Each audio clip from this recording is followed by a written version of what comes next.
नाज़रीन, breaking news share कहीं पिया टुल में लेडी टीचर्स के अगवा करण वारे मामले जो SSP जेकवाबाद सदाम हुसैन ख़ास कली नोटिस वरतो। बंद स्कूल खुली वियो। लेडी टीचर्स ऐं अमले जी वैन के पुलिस सिक्योरिटी स्कूल में पहुंचायो वियो। शागिर्दनि जी तैलीम मुतासिर थियण खां बची वई। इन हवाले सां तफ़सीलात मालूम कयूं था न्यूमेरान न्यूज़ रिपोर्टर सिराज अहमद नोनारी खां। जी सिराज, कहिड़ा तफ़सीलात आहिनि, आगाह कजो।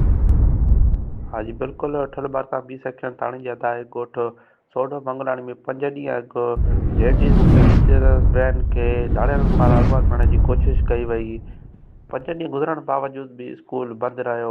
शागिर्दनि पारां एहतजाजी मुज़ाहिरो कयो वियो। इन मामले जो SSP जेकबाबाद सदाम हुसैन ख़ास कली नोटिस वरितो। बंदि स्कूल खुलियो। लेडीज़ टीचर ऐं अमले जी वैन खे पुलिस सिक्योरिटी स्कूल में पहुचायो वियो। शागिर्दनि जी तालीम थियण खां बची वई। जी ठीक है सिराज, तफ़सील ॾियण लाइ महिरबानी।